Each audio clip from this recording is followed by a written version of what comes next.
You need to leave, now. I'm not asking. This is an order. Get up and walk to those doors. Move, now! The young officer stood over a 68-year-old woman in a beige cardigan, one hand hovering just above his belt, the other pointing at the glass doors. His name tag read Renshaw. His badge number was 4471. His voice carried across the lobby like he wanted every person in the building to hear it. Officer, I understand the procedure, but I must insist on my rights. You think you could just stand there? I'm not playing games! Move now! The sign at the reception desk says this building is open until 5 p.m. It is 3:47. The sign does not run this lobby, I do! A few feet away, a 22-year-old college student had her phone raised at chest level. She had come in to pick up a copy of her transcript. She was recording something else now. She glanced at the laminated sign beside the desk, and her lips moved as she read the words out loud for the camera. Georgia Open Records Act, O.C.G.A, Section 50-18-70. Building hours, 8 a.m. to 5 p.m. Behind Renshaw, a well-dressed woman in a cream blazer was already turning her back, walking briskly toward the elevators with a phone pressed to her ear. Somewhere down the corridor, a second set of boots was approaching. Heavy, unhurried, coming closer. "Ma'am, I am not going to ask you again." "You have not asked me yet, officer. You have told me. There is a difference." His jaw tightened. His hand moved half an inch closer to his belt. And the woman in the beige cardigan, 68 years old, alone in a lobby full of witnesses who were all suddenly finding somewhere else to look, set her manila folder gently on her lap. She folded her hands over it. She waited. He had no idea who she was. He had no idea what was inside that folder. He had no idea that the phone in the young woman's hand was still recording every single word. The glass door hissed open, then hissed shut, and the second set of boots turned the corner. To understand how a woman in a beige cardigan ended up on the floor of a small city lobby with an officer's hand hovering over a taser, you have to go back 6 weeks. You have to go back to a quiet street on the east side of Ridgemont, Georgia, where a widow named Naomi Whitlock had moved in the previous autumn to be closer to the sun she rarely got to see. Ridgemont was the kind of town that put out its 4th of July banners in mid-June and left them up until Labor Day. Population 38,000. 1 high school, 1 community college, 1 hospital, and a municipal complex that housed the mayor's office, the city council chamber, the courthouse, and the records department, all under the same tired brick roof. Naomi had chosen the neighborhood for its sidewalks. She liked to walk in the early morning before the heat pressed down, and she liked the sound of sprinklers hissing across the front lawns. At 6:15 a.m. she was always up. Coffee at 6:30. By 7 she was on the trail behind the library in her walking shoes, listening to the mockingbirds. By 9 she was at her kitchen table with the morning paper and her second cup, reading 2 articles all the way through before she let herself skim the rest. There was a rhythm to her days, and within that rhythm there was a folder. Naomi kept her paperwork in numbered manila folders, each one labeled in her own careful print. Folder 1 held her medical records. Folder 2 held her late husband's veterans benefits. Folder 3 held her records requests to the city of Ridgemont in chronological order, each one stamped with the date and time she had filed it, each one paper-clipped to whatever response the city had provided, or had not. She numbered every page. She initialed every timestamp. She kept a receipt for every certified letter. Her neighbors thought she was overly organized. Her son, when he had time to visit, thought she was just being herself. Naomi Whitlock had spent a career listening to men in suits explain why documents had gone missing, and she had learned a long time ago that the people who kept the receipts got to write the ending. She did not tell her neighbors what she used to do for a living. When they asked, she said she had worked in an office in Atlanta. When they pressed, she said she was retired, thank you for asking, and would they like some of the tomatoes from her garden. Most of them let it drop. A few of them did not. One of the few was Priscilla Vandermeer. Councilwoman Vandermeer represented Ward 3, which included Naomi's street.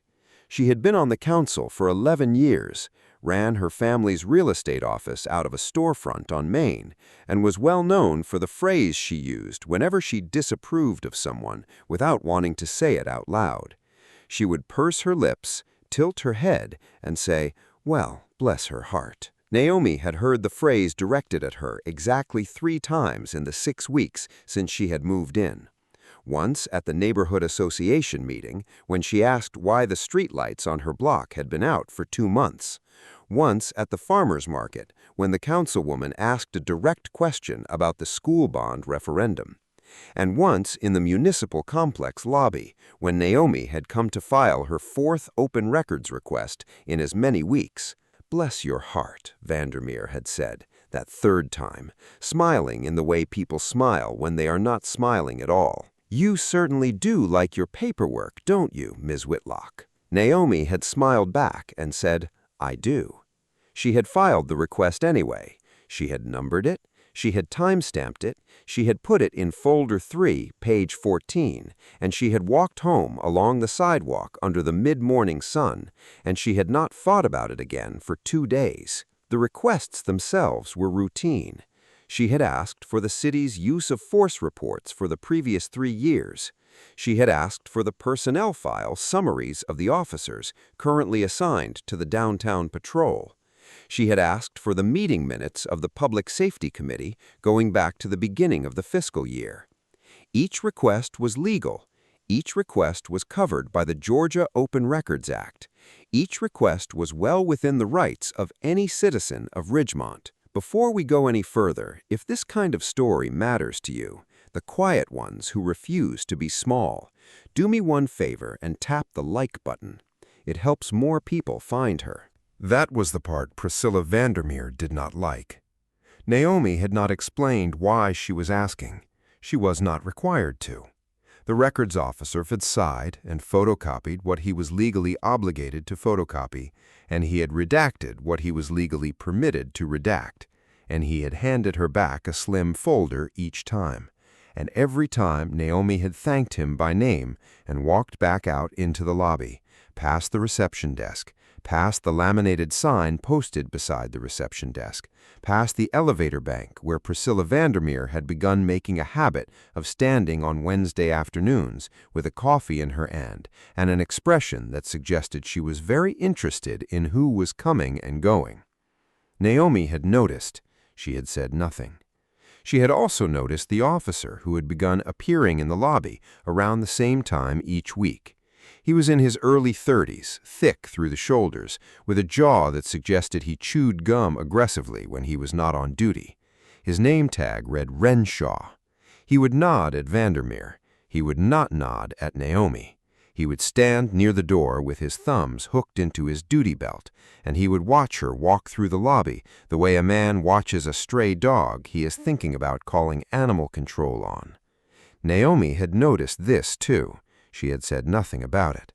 She had only, that Wednesday afternoon in early October, added one more line to the log she kept in the back of folder 3. Date, time, officer's last name, location, a single-sentence description.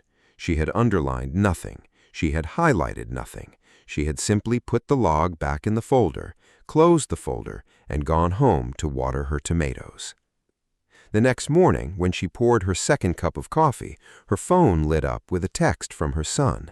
3 words. "Dinner Sunday, Mama?" She smiled and typed back, "Yes, sweetheart." She did not tell him about Officer Renshaw. She did not tell him about the councilwoman at the elevators. There were some things a mother did not put on a son who was already carrying more than his share. She did not know it yet, but she had exactly 9 days left before all of it stopped being quiet. The Wednesday it happened started the same as every Wednesday: coffee, walk, paper. At 10:40 a.m., Naomi checked folder 3, confirmed that the records officer had told her the redacted responses would be ready by 2 p.m., and drove the 6 blocks to the municipal complex with folder 3 riding on the passenger seat beside her. She had worn the beige cardigan because the building was always cold. She had worn her walking shoes because parking was always tight. She had left her purse at home and brought only a small billfold, her driver's license, and her phone. In folder 3, she carried nothing sensitive, only paper, only receipts. She parked in the visitor's lot. She walked through the front doors at 1:52 p.m. She signed in on the visitor's log, printed her name in the careful hand she had used since the 7th grade, and noted the time in the second column. The young woman at the reception desk, whose name was Hazel, gave her a small nod. Hazel had gotten used to her. Naomi walked to the records counter and waited. At 2:04 p.m., the records officer emerged from the back with an envelope, told her that 2 of her requests had been fulfilled and 1 had been extended by 10 business days pending review, and asked her to sign for the envelope. Naomi signed. She noted the time. She thanked him. She turned to leave. That was when Priscilla Vandermeer came out of the elevator. Vandermeer was wearing a cream blazer that afternoon, pearl earrings, and an expression that shifted the moment she saw Naomi standing at the counter with the envelope in her hand. She did not walk toward Naomi. She walked to the reception desk. She leaned over the counter and spoke to Hazel in a voice pitched just low enough that Naomi could hear it without being able to prove she had heard it. "That woman has been in this building 4 times in 6 weeks. Has anyone actually confirmed she has business here?" Hazel's face went carefully blank. "Ma'am, she just picked up a records response. She signed for it." "I would like you to call the police non-emergency line, please. I want an officer to confirm she is not here to disturb anyone." Hazel hesitated. "Councilwoman, I am not sure that is—" "Councilwoman, I will call it myself then." Vandermeer stepped away from the counter and walked toward the corner of the lobby, phone already at her ear. Her back was turned. Her voice was lowered, but the words carried in the way they always did when someone wanted them to carry. "Yes, hello, this is Councilwoman Vandermeer. I am at the municipal complex. I would like to request an officer come by. There is an elderly woman who seems to be loitering in the lobby, and I am not sure she has legitimate business here. She has been coming in and out for weeks." Naomi did not move from the records counter. She placed the envelope carefully into folder 3. She noted the time on her phone, 2:10 p.m. She wrote it on the front of the folder, in pencil, small and neat, above the words October 23rd. Then she walked, unhurried, to the row of chairs near the door and sat down. She was not going to leave a building she had a legal right to be in because a woman in a cream blazer had made a phone call. The dispatcher's voice on that call would later be identified as belonging to a dispatcher named Martha Hollings, working the 2 p.m. shift out of the Ridgemont PD Communications Center, call log identifier R-2847. The call would clock in at 47 seconds long. The councilwoman would use the phrase "seems suspicious" twice and the phrase "I do not feel entirely comfortable" once. She would not describe any specific behavior. She would not describe Naomi's clothing beyond the phrase "she looks disheveled." Naomi was not disheveled. Her cardigan was pressed. Her hair was in a neat twist at the back of her head. But that was not the point of the phrase.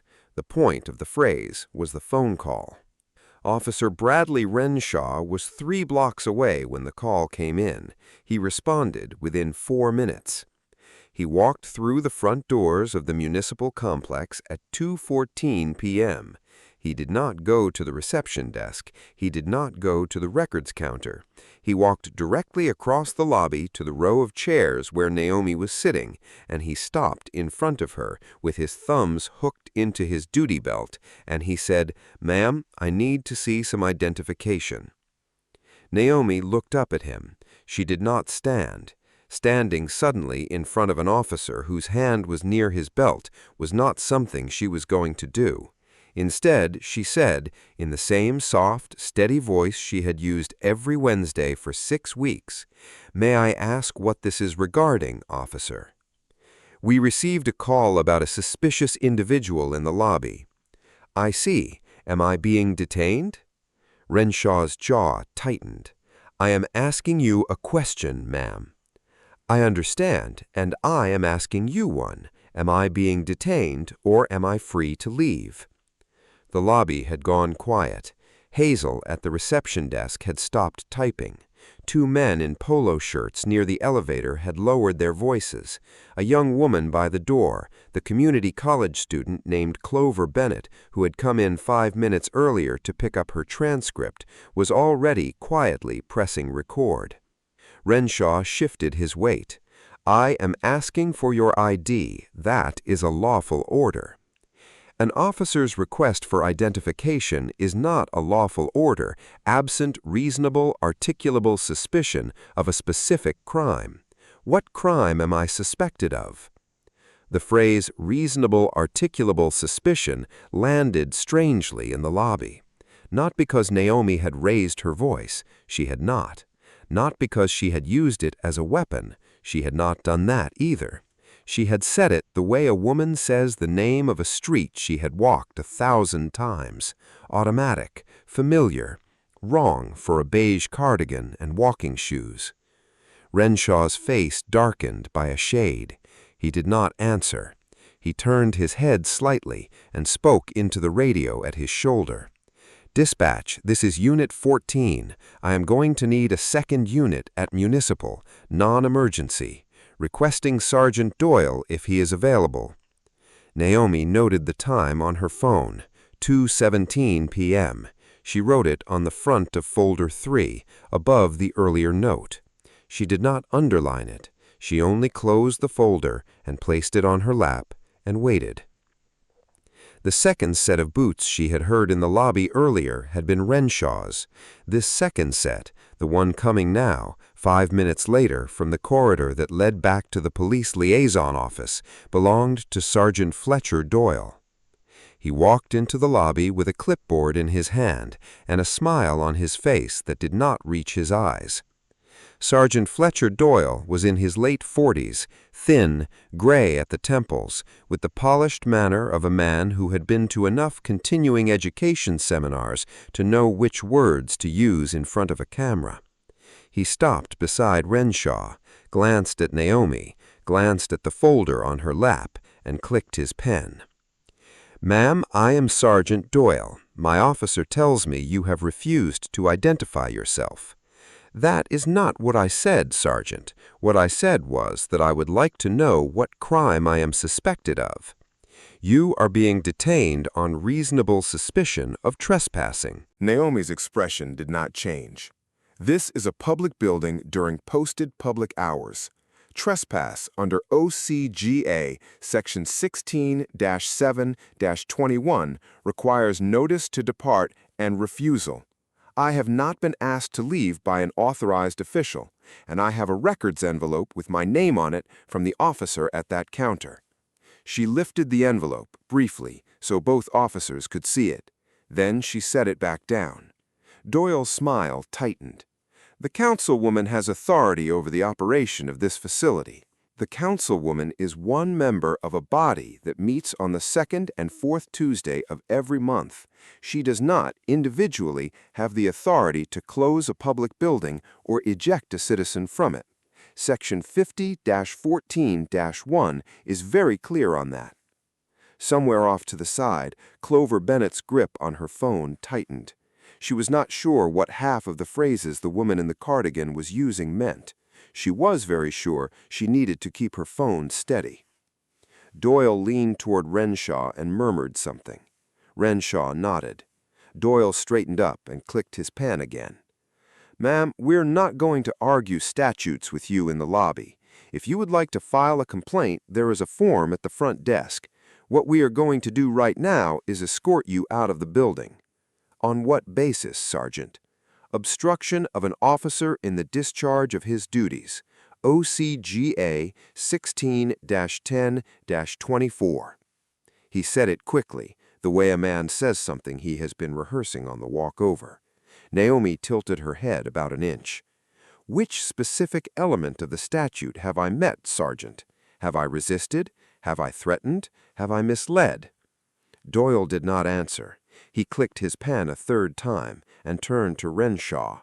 "Officer, please assist the citizen to her feet." Renshaw stepped forward. His hand closed around Naomi's upper arm, above the elbow, and he lifted her out of the chair the way a man lifts something inconvenient off a table. The folder tipped. She caught it against her chest with her free hand before it could hit the floor. Her cardigan sleeve rode up, and the thin skin of her arm went white and then red where his thumb had pressed. She did not cry out. She did not pull away. She said quietly, without looking at either of them, "Officer Renshaw, badge number 4471. Sergeant Doyle, the time is 2:22 p.m. This is the second time you have made physical contact with me. I am not resisting. I am asking to be told the specific crime for which I am being detained." Clover Bennett's phone was steady. Hazel at the reception desk had stopped pretending to type. Two men in polo shirts had backed away from the elevator without quite knowing why. Doyle spoke into his radio. "Dispatch, Unit 17, requesting Officer Marsh to Municipal, body cam recovery and transport."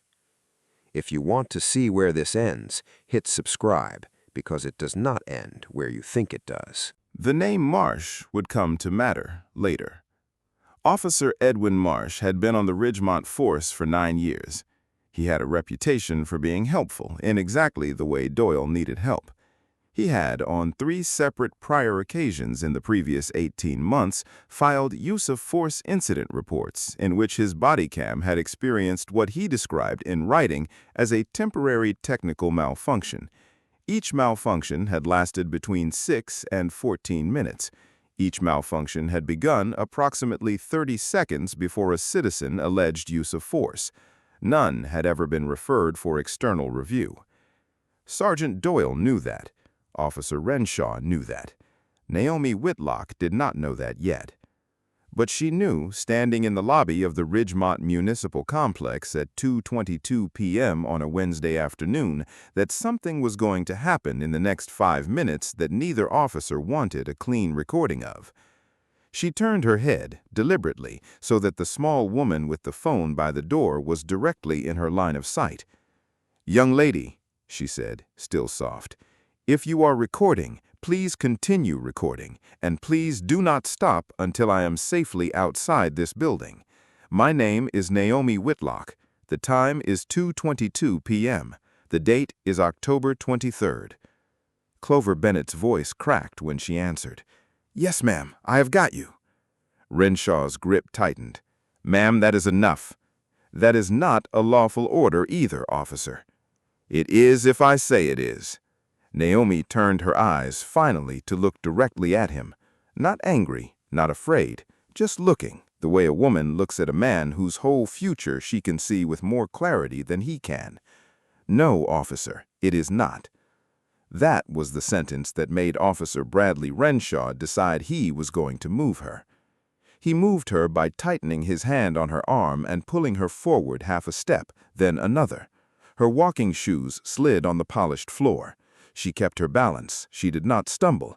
She kept the folder pressed against her chest and moved when he moved, because moving when he moved was the only way to keep her shoulder from being wrenched out of her socket. Sergeant Doyle walked ahead, clicking his pen against the metal clip of the clipboard, and pushed open the interior door that led from the lobby into the short corridor beside the elevator bank. He held it. Renshaw walked Naomi through it.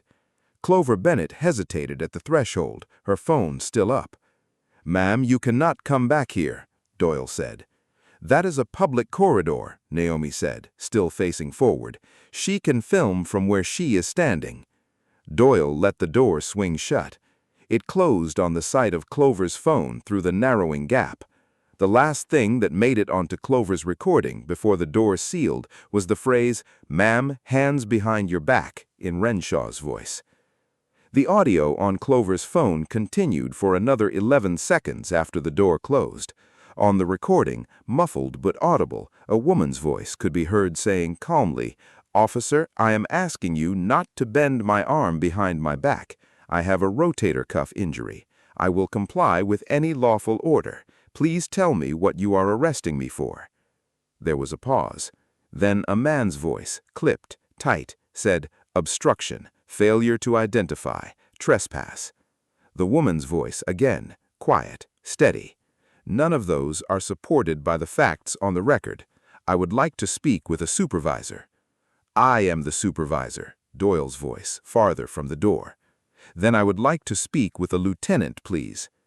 That was where Clover's phone stopped picking up the corridor audio, because the second door, the one leading from the corridor to the back parking lot, opened and closed, and the corridor went silent. Officer Edwin Marsh arrived in the back lot 90 seconds later. His body cam, according to the time-stamped log later recovered by Internal Affairs, began experiencing a technical malfunction at exactly 2:32:07 p.m. The malfunction lasted 11 minutes and 12 seconds. It ended at 2:43:19 p.m., at which point his camera recovered and captured Naomi Whitlock sitting in the back of a patrol car with her hands cuffed behind her back, her cardigan sleeve torn at the shoulder seam, and a scrape running from her right cheekbone to the corner of her jaw. In the transport footage that survived, Naomi did not cry. She did not speak, except once to say, "Officer Marsh, badge number please." Marsh answered, off camera, 6133. "Thank you." She did not say anything else for the 14-minute drive to the county jail. The booking, which was recorded on a fixed camera and could not be turned off, showed a 68-year-old woman with a scrape on her cheek being processed under 3 charges: obstruction of a law enforcement officer under O.C.G.A. 16-10-24, criminal trespass under 16-7-21, and failure to comply with a lawful order. It showed her state her name clearly. It showed her provide her date of birth. It showed her decline, politely, to answer any further questions and to request an attorney. She was released on her own recognizance at 8:47 p.m.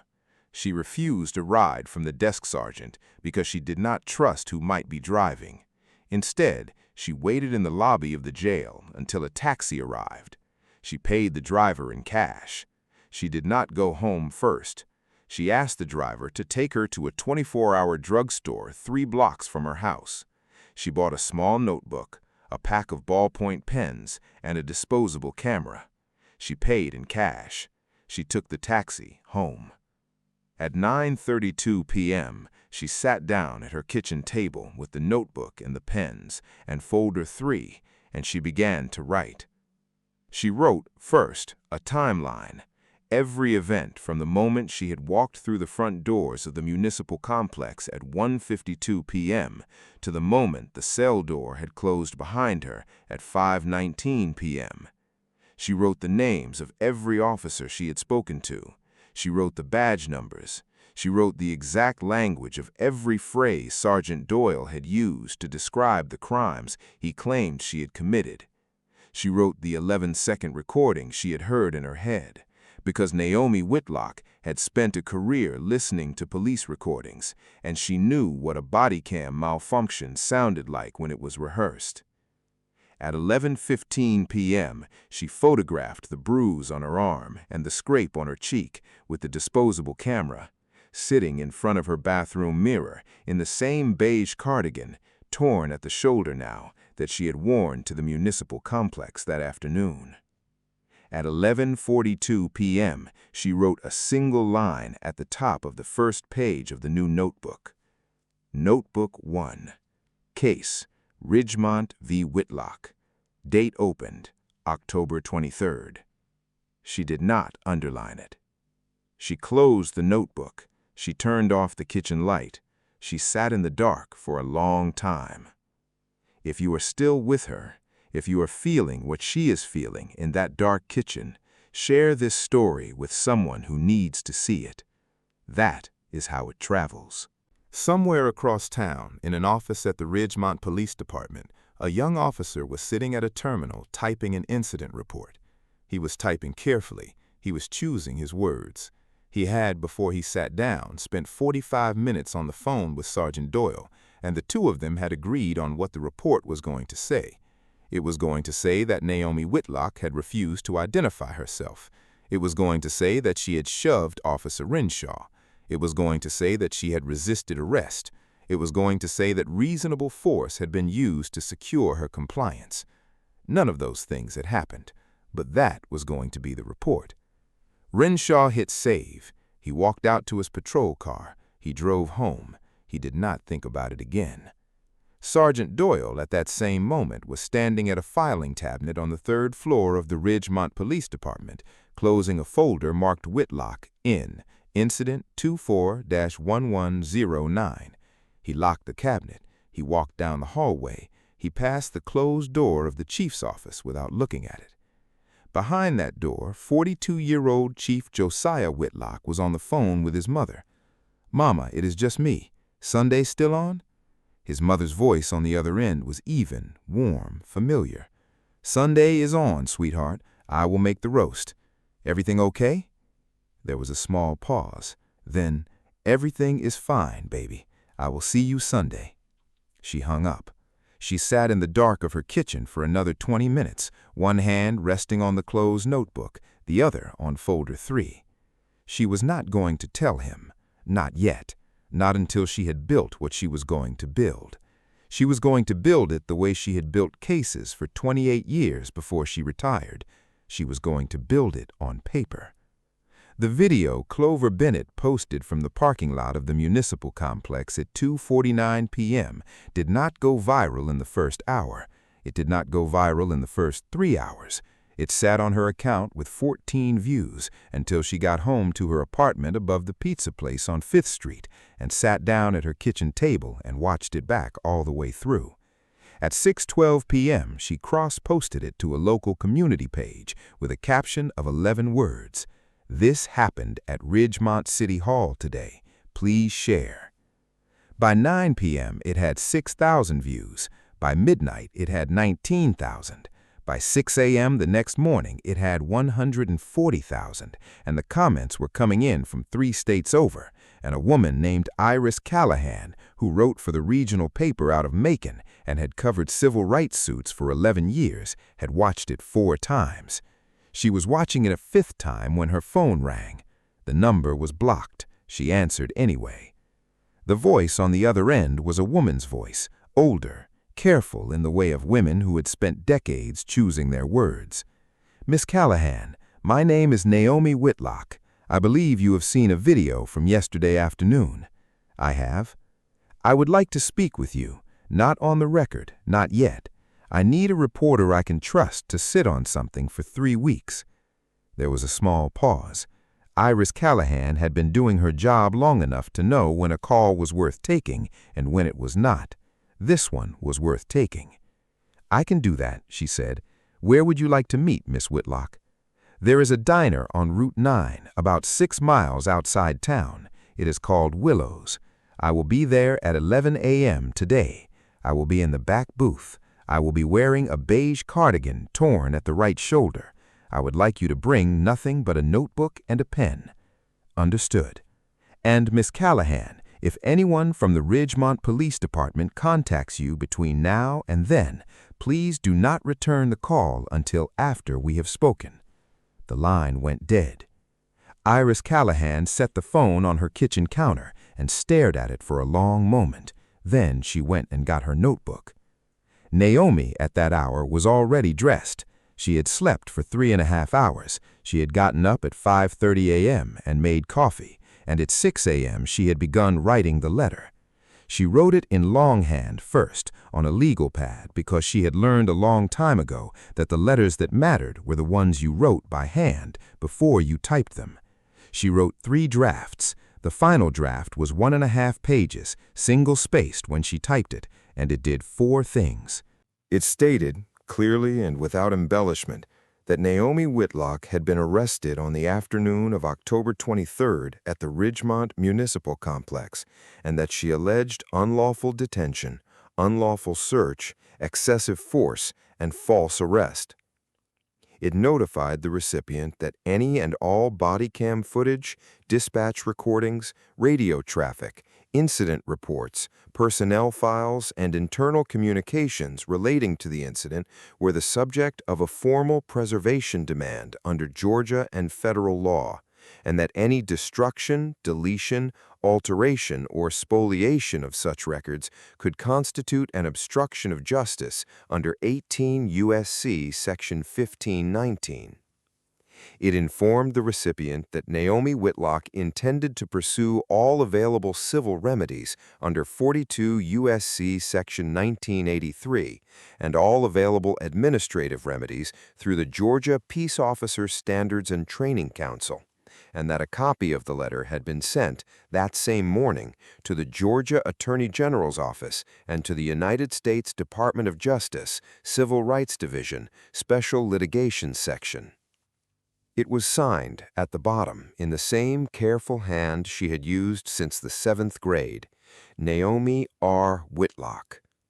She did not sign it with any title. She did not need to.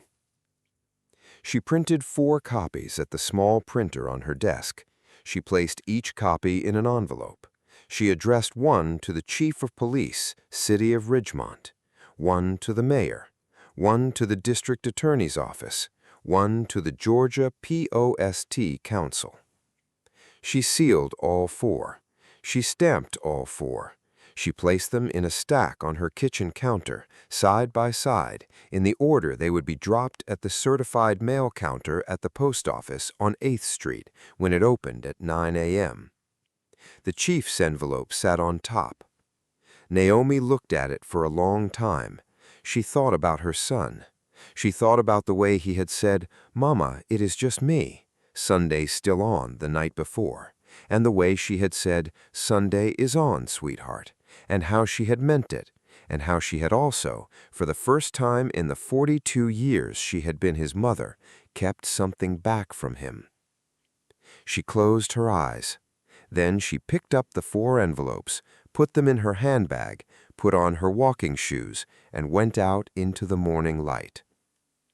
The Chief of Police of the city of Ridgemont, Georgia, would receive his copy of the letter by certified mail at 10:41 a.m. the following morning.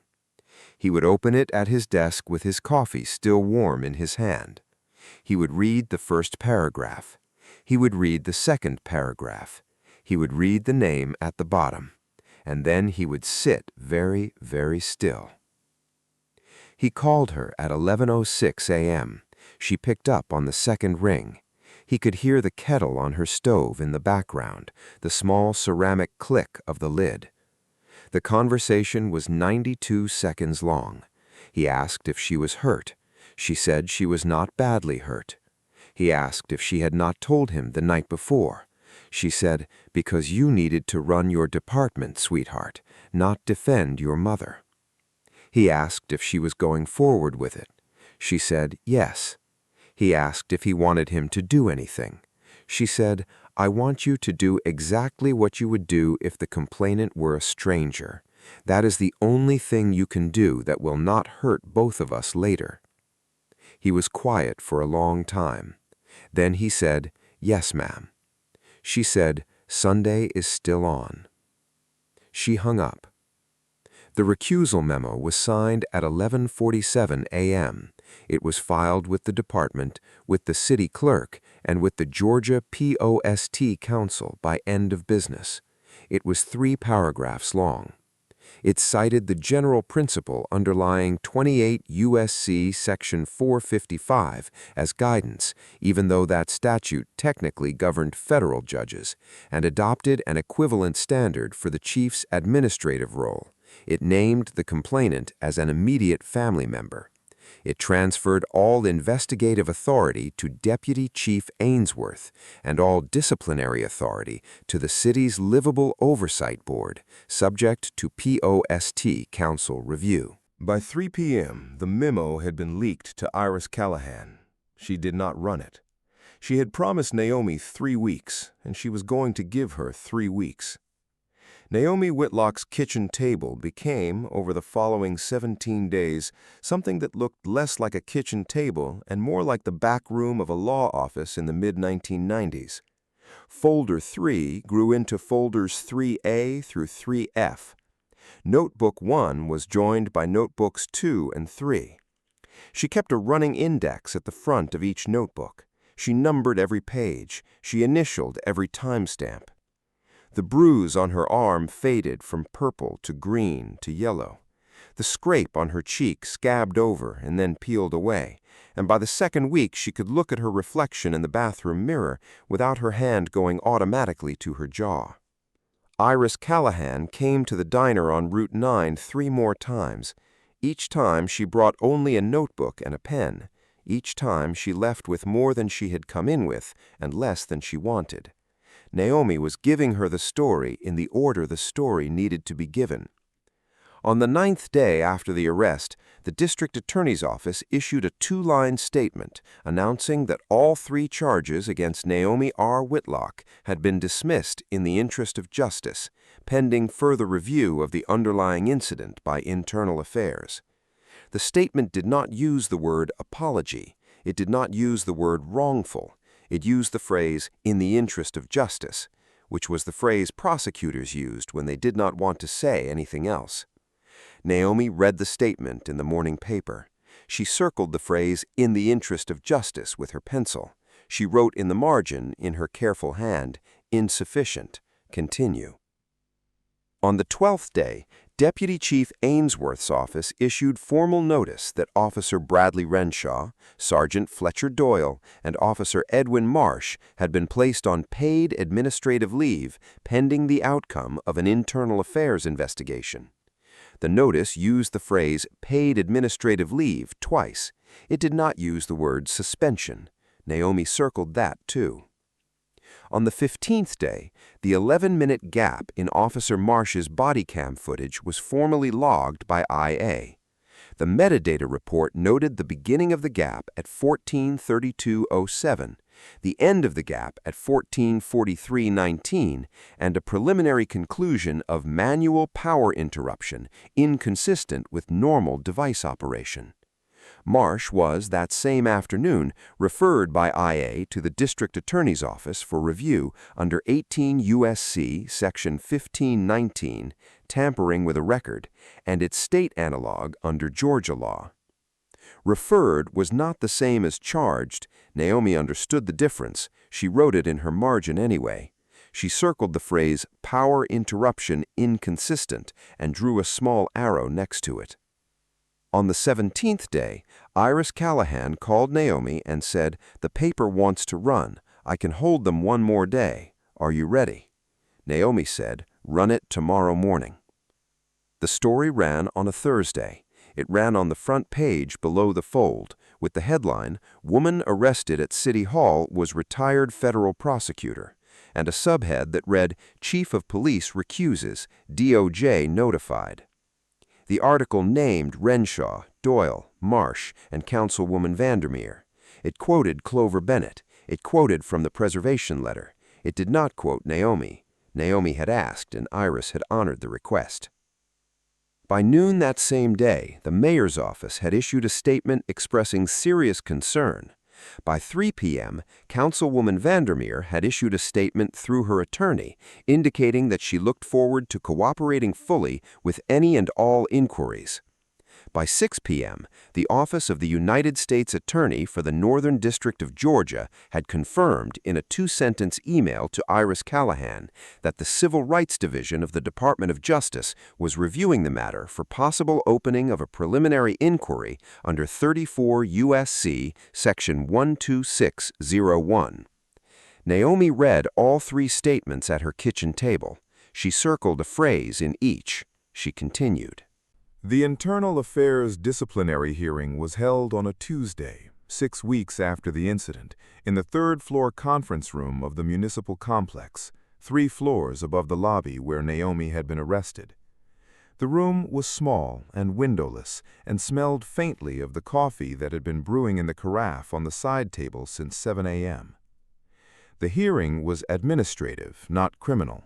It was closed to the general public by policy, but open to the complainant, to legal representatives, to the Civilian Oversight Board members, and to a single credentialed reporter, who was, in this case, Iris Callahan. Chief Josiah Whitlock was not present. His recusal, filed 6 weeks earlier, remained in effect. Deputy Chief Ainsworth presided over the department's role. The Oversight Board was chaired by a retired judge named Ambrose Kettleworth, who had been on the bench for 22 years before he retired, and who was known in the county for reading every document put in front of him and for asking short questions. Naomi walked into the hearing room at 9:52 a.m. in a navy suit she had bought in 1996 and worn to more disciplinary hearings than she could remember. She carried 3 notebooks, 1 manila folder, and a single legal pad. She did not carry a briefcase. She placed her materials on the table in front of her in the order she was going to use them. She poured herself a glass of water. She sat. Judge Kettleworth opened the hearing at 10 a.m. sharp. He read the case number aloud. He read the names of the officers under review. He read the name of the complainant. He asked whether counsel was present for the officers. Attorneys for the police union stood, identified themselves, and sat. He asked whether counsel was present for the complainant. Naomi stood. "I will be representing myself in this administrative proceeding, Judge Kettleworth. I have entered my appearance in writing." Judge Kettleworth looked at her over his reading glasses. "State your name and background for the record, please."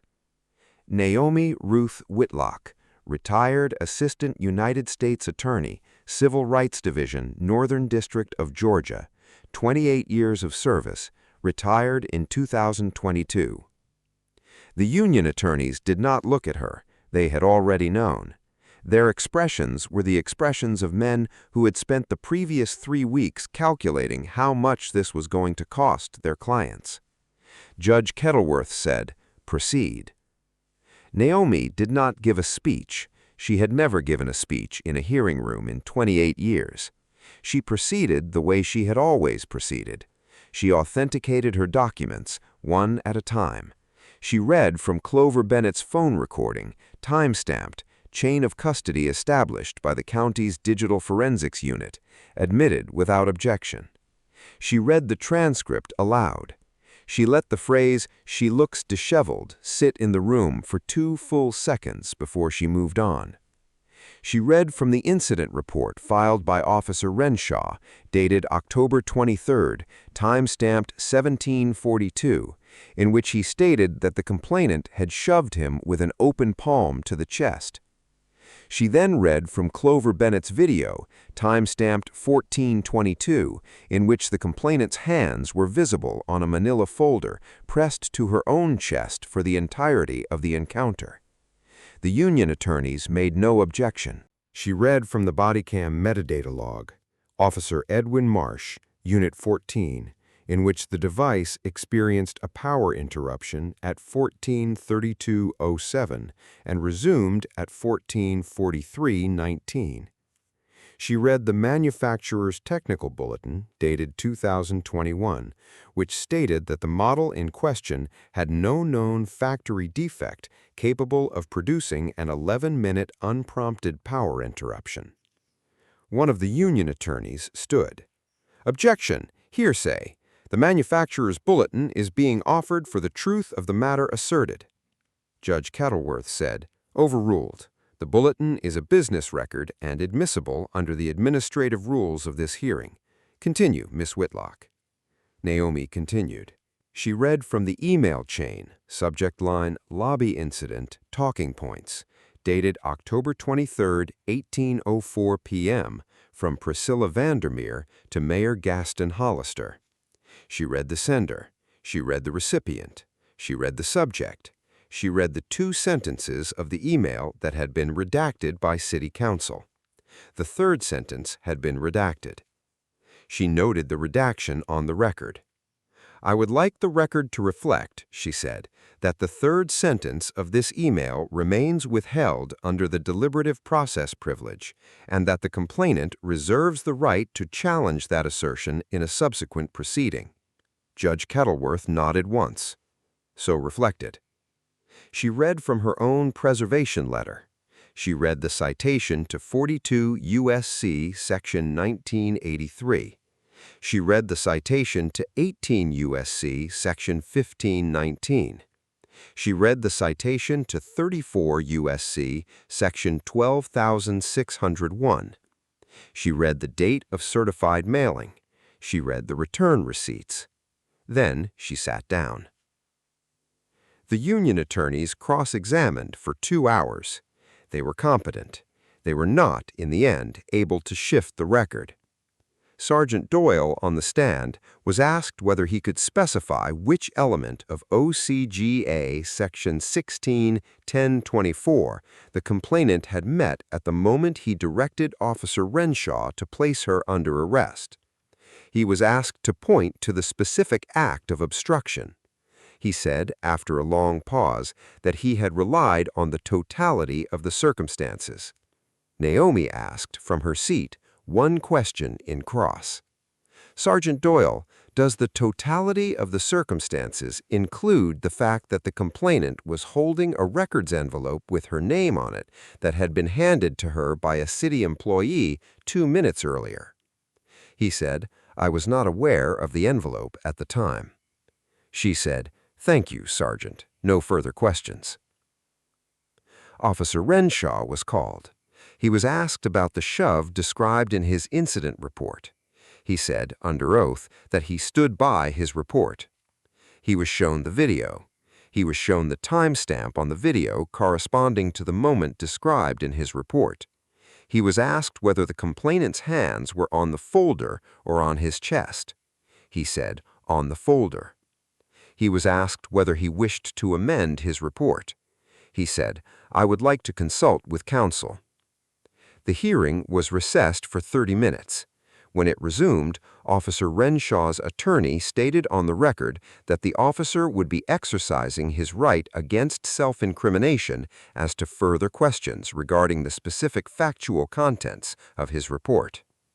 Judge Kettleworth noted the invocation on the record. He did not comment on it. Officer Marsh was called. He was asked about the 11-minute gap. His attorney also invoked on his behalf, and Judge Kettleworth again noted the invocation. Councilwoman Vandermeer had been subpoenaed as a witness.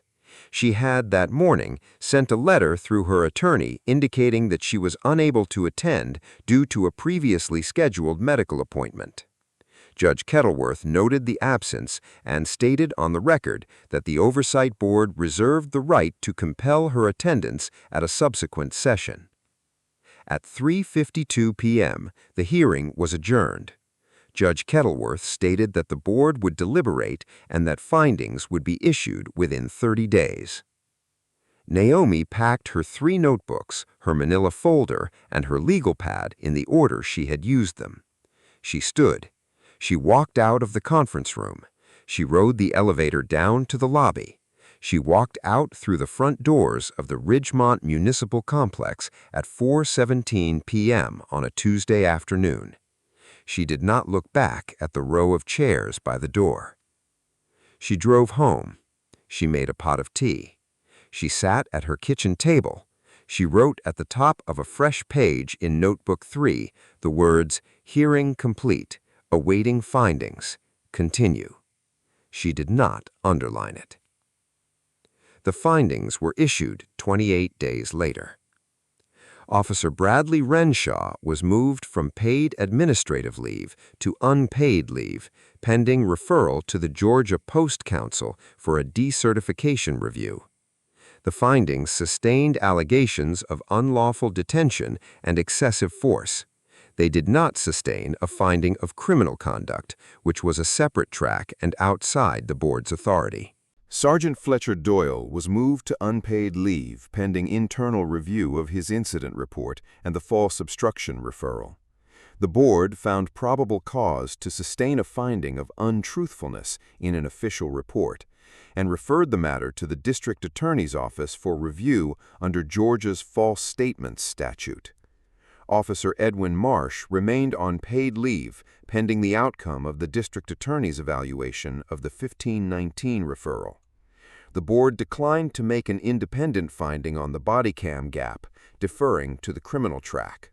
Councilwoman Priscilla Vandermeer's 911 call was formally referred by the DA's office for evaluation under O.C.G.A. Section 16-10-26, false report of a crime.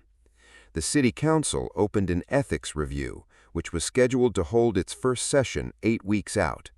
Vandermeer's attorney issued a statement indicating that the councilwoman looked forward to the opportunity to clarify the record. Mayor Gaston Hollister announced in a 2-page press release that the city would be undertaking a comprehensive audit of the police department's body cam policies, use of force reporting protocols, and dispatch procedures. Funding for the audit had not yet been identified. Enforcement of any resulting recommendations was, according to paragraph 4 of the release, subject to further council approval. The Department of Justice Civil Rights Division Special Litigation Section issued a 1-paragraph public notice confirming the opening of a preliminary inquiry under 34 U.S.C. Section 12601 into whether the Ridgemont Police Department engaged in a pattern or practice of conduct that deprived persons of rights protected by the Constitution or laws of the United States. The notice specified that a preliminary inquiry was not a finding of wrongdoing and did not necessarily lead to a full pattern or practice investigation.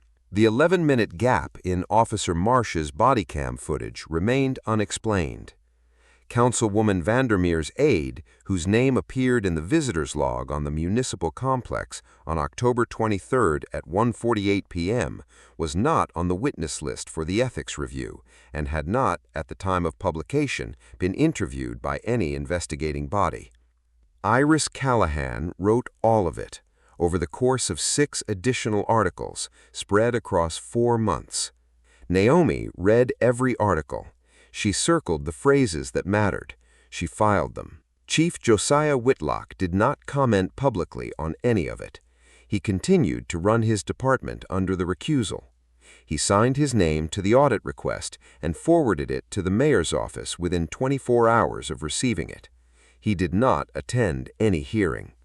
He drove out to his mother's house on Sunday. He drove out every Sunday. They ate roast at 1 p.m. They did not talk about the case. They talked about her tomatoes, about the mockingbird that had built a nest in the eave over her back porch, about the paint on the guest room ceiling that needed touching up. He did the dishes after. She dried. They sat on the porch until the sun started to go down. The Sunday after the findings were issued, he sat down beside her on the porch swing and did not say anything for a long time. Then he said, "Mama." She said, "Yes, sweetheart." "Why didn't you tell me that day, right after?"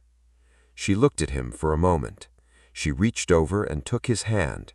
Her fingers were dry and warm and familiar. She said, "Because you needed to run your department, sweetheart, not defend your mother." He nodded. He did not answer for a long time. Then he said, "I would have. If you had told me, I would have." She said, "I know." They sat until the sun went behind the pines. She said, "Sweetheart, there is one more thing I have not told you." He turned his head. She said, "Do you remember your father's cousin, the one in Atlanta, Delilah?" He said, "Yes." She said, "She called me yesterday. She said she had been contacted by someone at the U.S. Attorney's office, someone who used to work under me. He wanted to know if I was doing all right. He said there were some cases from years ago that had come up in a review. He said my name had come up in one of them. Josiah looked at her. He said, "Which cases, Mama?" She said, "He did not say." She looked out at the yard. Her hand rested on the arm of the swing. She said, "The phone rang again this morning. An Atlanta area code. I did not recognize the number." He said, "Did you answer?" She said, "Not yet." They sat on the porch. The mockingbirds sang once in the eve and then went quiet. Somewhere down the block, a screen door slapped shut. The evening light moved across the boards of the porch and touched the toe of Naomi's walking shoe and then moved on. Her phone on the small table beside the swing was face down. It had not rung again. She reached over. She turned it face up. There was a missed call from an Atlanta area code at 3:42 p.m. There was no voicemail. She looked at it for a long moment. She turned the phone face down again. She said, "Sweetheart, would you like some more tea?" He said, "Yes, ma'am." She got up. She went inside. The screen door swung shut behind her, and then, a moment later, swung open again, and she came back out onto the porch with 2 fresh cups. The phone stayed face down. It did not ring again that night, but it was going to.